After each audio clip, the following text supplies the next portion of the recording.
Welcome to the E-commerce Badassery Podcast, the place for scrappy entrepreneurs who want to learn actionable steps and strategies to grow the traffic, sales, and profit in your e-commerce business.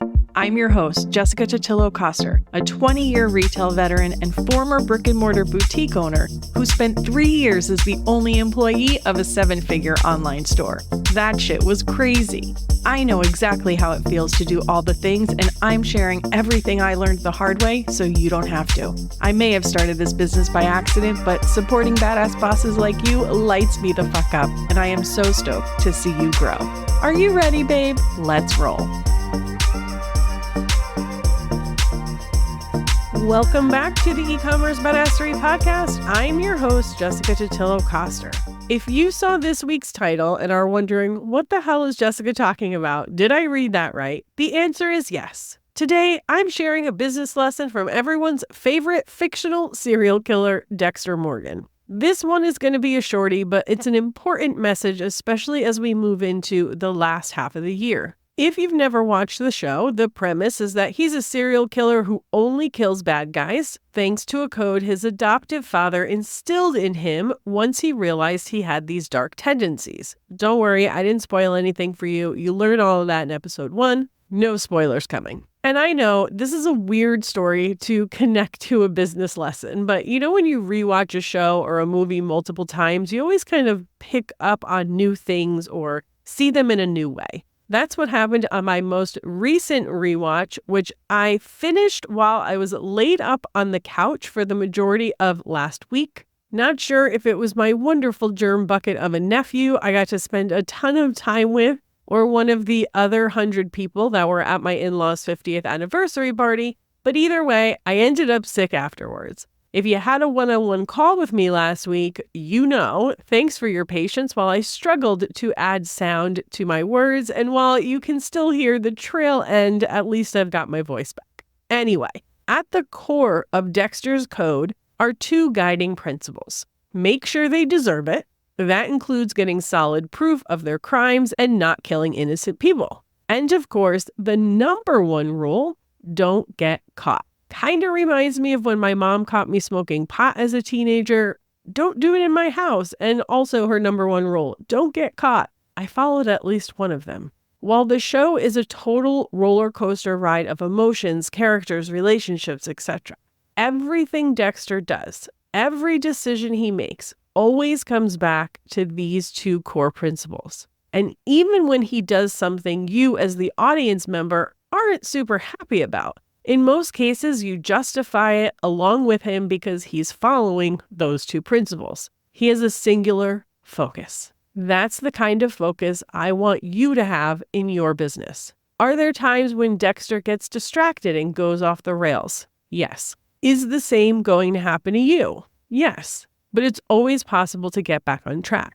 And this sort of focus can apply to a lot of different aspects of your business. From the message you put out in your marketing, the projects you decide to take on, the marketing platforms you focus on, your priorities for the year or for the quarter. Every single step you take in your business should be a step toward the destination you're trying to reach. It's so easy to get distracted by all the shiny things. But as Dexter taught us, and if you know, you know, the moment you take your eyes off the prize, things go haywire. That's not to say you don't get to test, try, and have fun. That's part of business and marketing. Testing and trying is so important. As we know, there is no silver bullet to growing or scaling a business. But there is a difference between intentionally testing and trying a new strategy or something in your business versus throwing spaghetti at the wall, hoping something will stick. Are there times when you might have to take a detour on your way to that destination? Sure. Permanent jewelry is a great example. Pretty much every jewelry maker I talk to with an in-person presence is riding the permanent jewelry train.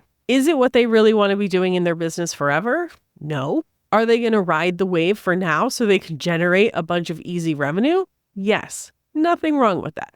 Kind of like the musician who has the one-hit wonder they use to fund their next career move. Rob Van Winkle, aka Vanilla Ice, invested in a few properties with his Ice Ice baby money, which he eventually sold for a nice profit and got into flipping houses. Or how about actors leave Hollywood and capitalize on their fame to create media empires or product lines? Riding a wave in your industry for a while so you capitalize it and use that to float or fund the next step toward your ultimate destination, that's just smart business. But again, that's a calculated, intentional decision. That becomes the focus and the temporary destination. At the end of the day, I'm never going to stop telling you to do less. I know that it's the path to success. It's been proven again and again. It's what I constantly talk about on this podcast with my lounge members, clients, students, and even other biz friends. Yes, we sometimes have to keep each other on track and stop getting distracted by all the shiny objects. And even if you have the funds to hire the team to do all the things, doesn't necessarily mean those are the right things. So, moral of today's story, get super clear on the direction you want to go in your business, be intentional about the steps you're going to take to get there, and put your damn blinders on and move forward. I am sure I have said this many times before, but doing less is always the number one unlock people have when I'm strategizing their next best steps with them. And there was actually a podcast review from last year. Someone said, Jessica's advice helps me feel less overwhelmed, more calm, and focused when it comes to managing my business. I don't know how this works, but I actually feel like I have less to do when I listen and just focus in on the action steps she gives, probably because she gives me permission to let some things go, which really helps me focus. It's a breath of fresh air. Thank you, SBC 121, for your kind words. And that's exactly how I want you, listener, to feel in your business too. And maybe, just maybe, if my message doesn't get across, Dexter's will. That totally didn't sound right, but you get what I mean, right? If you need a little bit more help really dialing this in for yourself, check the show notes for some additional episodes where I walk through some of my processes and strategies for cutting through the noise and focusing on what really matters in your business. And on that note, I'm out. I know, like I said, this is a shorty, but I really want to get this message out as we move into the last half of the year. I'm excited for some of the episodes we've got coming up, and I just want to make sure you have this frame before you start hearing all those other things. Thanks so much, as always, for hanging out with me today. I hope you're having an amazing week, and I'll see you on the flip side. Thank you so much for listening to today's episode. If you want to learn more about growing your e-commerce business, get started with my free resource library at ecommercebadassery.com/free stuff and get an invite to the Lounge, my e-commerce marketing membership. When you're ready for one-on-one support, apply to work with me at ecommercebadassery.com/apply. Before you go, would you do me a quick favor? Leave a rating and review and tap that follow button. This pushes me up the chart so I can support more scrappy e-commerce entrepreneurs just like you. I'm on a mission to reach as many as I can, and I could really use your help. Thanks so much in advance. Until next time, e-commerce friend, stay badass.